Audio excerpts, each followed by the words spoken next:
এবার গাজা যুদ্ধবিরতি চুক্তি বাতিলের হুমকি দিলেন ট্রাম্প, হামাসকে কড়া বার্তা।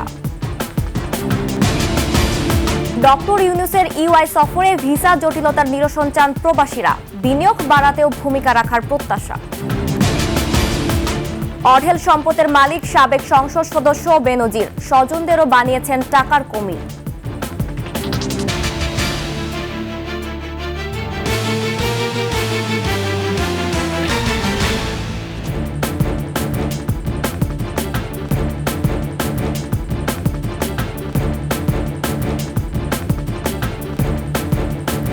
শুনছিলেন সংবাদ শিরোনাম।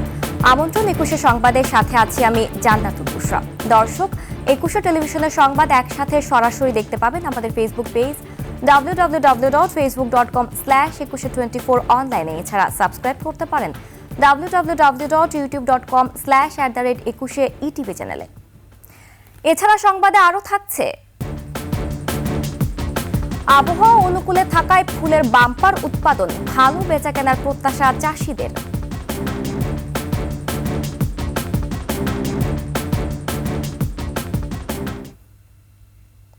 ইসরায়েলি সব জিম্মিকে মুক্তি না দিলে গাজা যুদ্ধবিরতি চুক্তি বাতিলের হুমকি দিয়েছেন মার্কিন প্রেসিডেন্ট ডোনাল্ড ট্রাম্প। জিম্মি মুক্তির জন্য হামাসকে শনিবার দুপুর 12টা পর্যন্ত সময়সীমা বেঁধে দিয়েছেন তিনি। একই সঙ্গে প্রতিবেশী দেশগুলো গাজা থেকে ফিলিস্তিনিদের নিতে রাজি না হলে সহায়তা বন্ধ করে দেওয়ারও হুমকি দেন।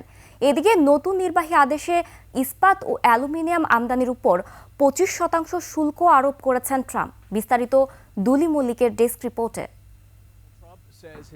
ফিলিস্তিনের অবরুদ্ধ গাজা উপত্যকা নিয়ে ফের আলোচনায় মার্কিন প্রেসিডেন্ট ডোনাল্ড ট্রাম্প। এবার জিম্মিদের ফিরিয়ে দিতে হামাসকে কড়া বার্তা দিয়েছেন ট্রাম্প। বলেন, শনিবার দুপুর 12টার মধ্যে সব জিম্মিদের মুক্তি দেওয়া না হলে নরকের চেয়েও খারাপ পরিস্থিতির মুখোমুখি হতে হবে হামাসকে। গাজা যুদ্ধবিরতি চুক্তি বাতিলেরও হুমকি দেন তিনি। একই সঙ্গে জর্ডান ও মিশর সহ প্রতিবেশী দেশগুলোকে হুঁশিয়ার করেন। বলেন, ফিলিস্তিনিদের গাজা থেকে সরিয়ে পুনর্বাসন প্রস্তাবে সম্মত না হলে সহায়তা বন্ধ করে দেবে যুক্তরাষ্ট্র। এর আগে সংবাদ মাধ্যমকে দেয়া সাক্ষাৎকারে ট্রাম্প বলেন, গাজা অধিগ্রহণের পরিকল্পনার অধীনে ফিলিস্তিনিদের ফেরার কোনো অধিকার দেয়া হবে না। ট্রাম্পের এসব বার্তা দেওয়ার আগে ইসরায়েলের বিরুদ্ধে যুদ্ধবিরতি চুক্তির শর্ত লঙ্ঘনের অভিযোগ তুলে জিম্মি মুক্তি স্থগিত ঘোষণা করে হামাস।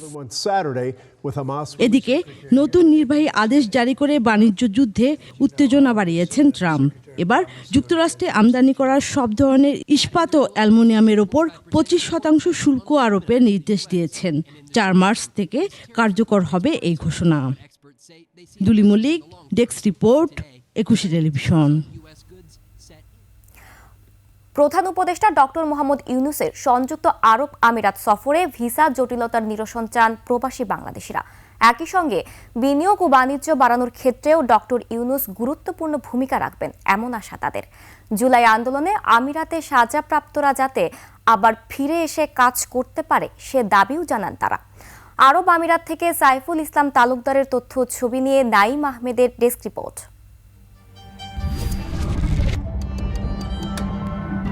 দুবাইয়ে শুরু হচ্ছে ওয়ার্ল্ড গভর্নমেন্ট সামিট।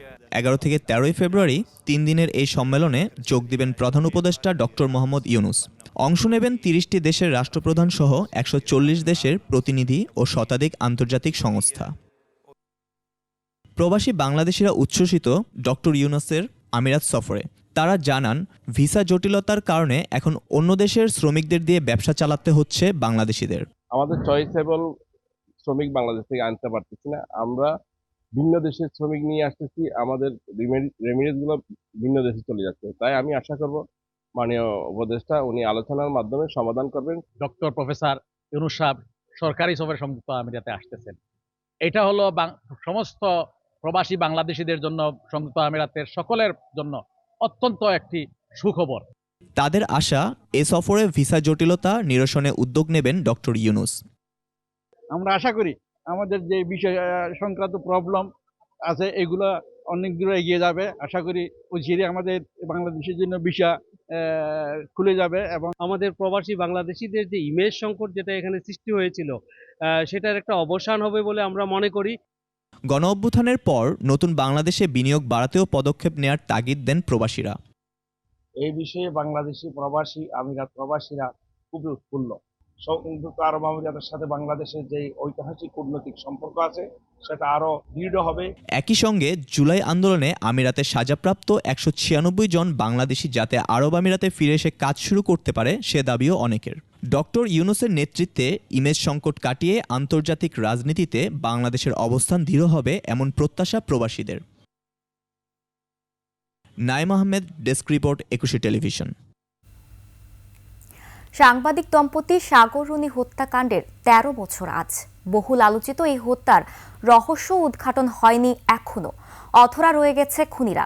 এ নিয়ে 115 বার পিছিয়েছে হত্যা মামলার তদন্ত প্রতিবেদন দাখিলের সময়। অন্তর্বর্তী সরকার তদন্তকারী সংস্থা বদলে টাস্কফোর্স গঠনের কারণে নতুন করে আশার আলো দেখছেন নিহত 2 সাংবাদিকের পরিবার। তারা চাইছেন ন্যায় বিচার। বাকিটা থাকছে দীপু শিকদারের রিপোর্টে। ক্যামেরায় ছিলেন ওয়াসিম খান। আশা করা যাচ্ছে যেহেতু এপ্রিল একটা সময় চেয়েছে, আশা করা যাচ্ছে এপ্রিলে কিছু একটা হবে। সাগর রুনির 5 বছরের সন্তান মেঘের বয়স 18 পেরিয়েছে। বাবা মা হত্যার বিচার দেখতে চায় সে।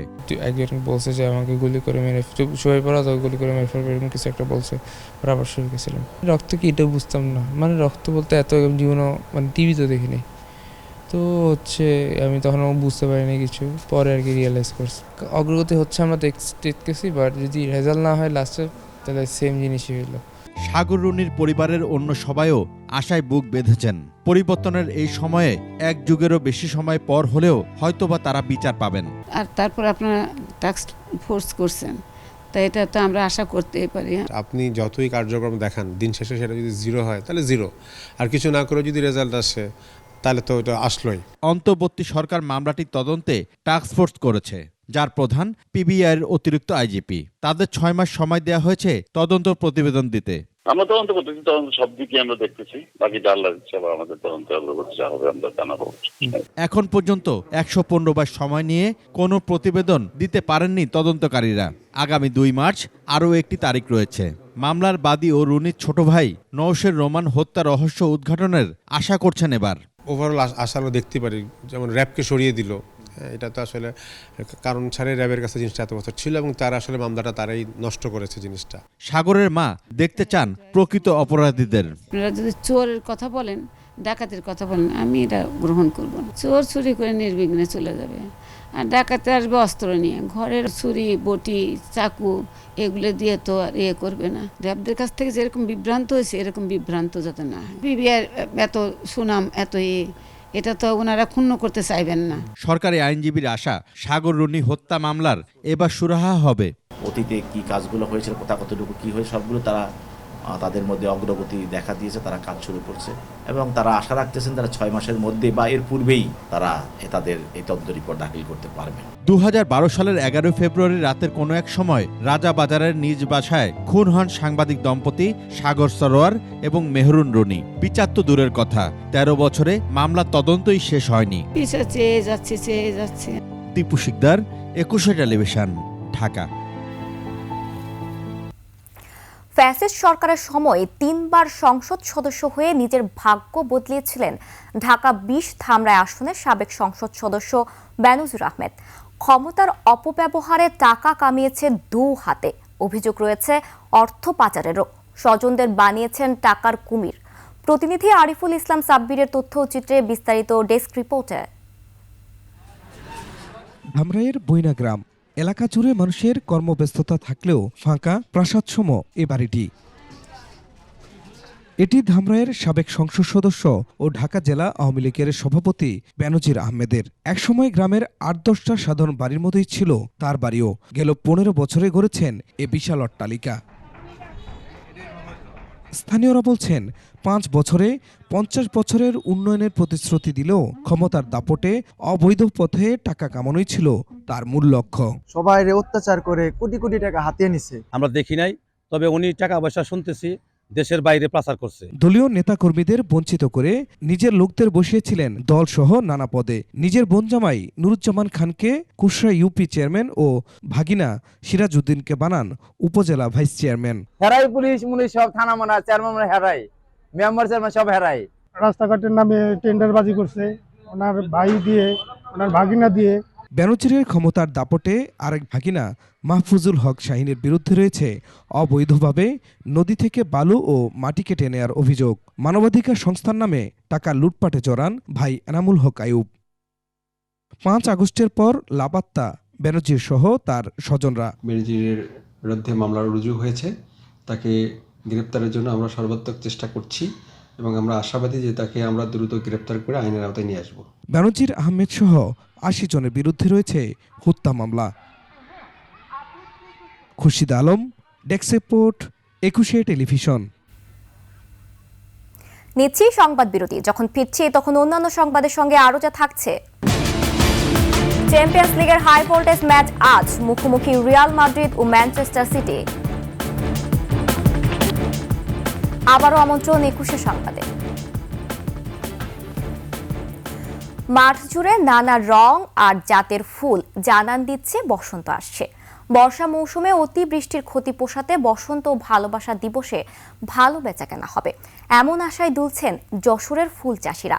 যশোর প্রতিনিধি শিকদার খালিদের তথ্যচিত্রে ডেস্ক রিপোর্ট।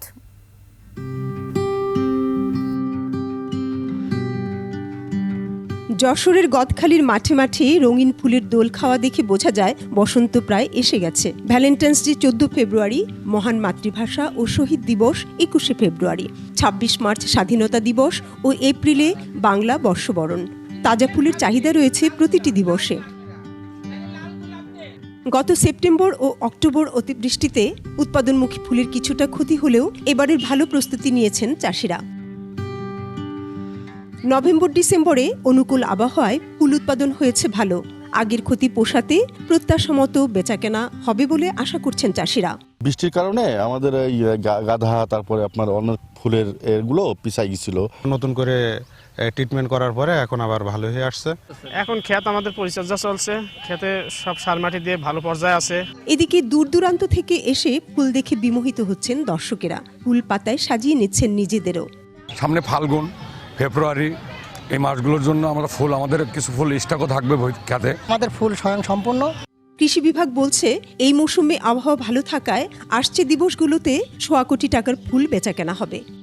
ফুলের যে আমাদের লক্ষ্যমাত্রা ছিল সেটা অর্জিত হবে এবং আমাদের যে প্রায় 23 কোটি টাকার মতো এখানে যে ফুল বিক্রি হয় সেটা আশা করি ছাড়িয়ে যাবে। এবছর 637 হেক্টর জমিতে জারবেরা, গোলাপ, গ্ল্যাডিওলাস, গাঁদা, চন্দ্রমল্লিকা সহ প্রায় 11 ধরনের ফুলের চাষ হয়েছে যশোরের গদখালিতে। Banashree Dolly, desk report, 21 television. আর এরই সাথে শেষ করছে 21 সংবাদ। যাবার আগে সংবাদ শিরোনামগুলো আরো একবার।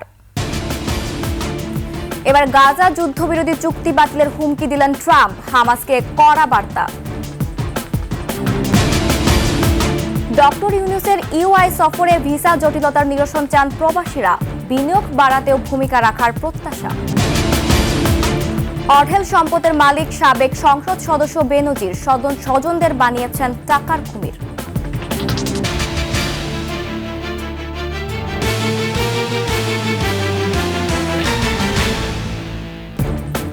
সর্বশেষ সংবাদ জানতে ডায়াল করুন 2021 নাম্বারে আর ভিজিট করুন 21tv.com ওয়েবসাইটে। ফেসবুকে ভিজিট করতে পারেন www.facebook.com/2124 অনলাইনে। এছাড়া সাবস্ক্রাইব করতে পারেন www.youtube.com/21etv চ্যানেলে। এতক্ষণ সঙ্গে থাকার জন্য ধন্যবাদ। পরবর্তী সংবাদ দুপুর 1টায় দেখার আমন্ত্রণ রইল। 21-এর সাথেই থাকুন।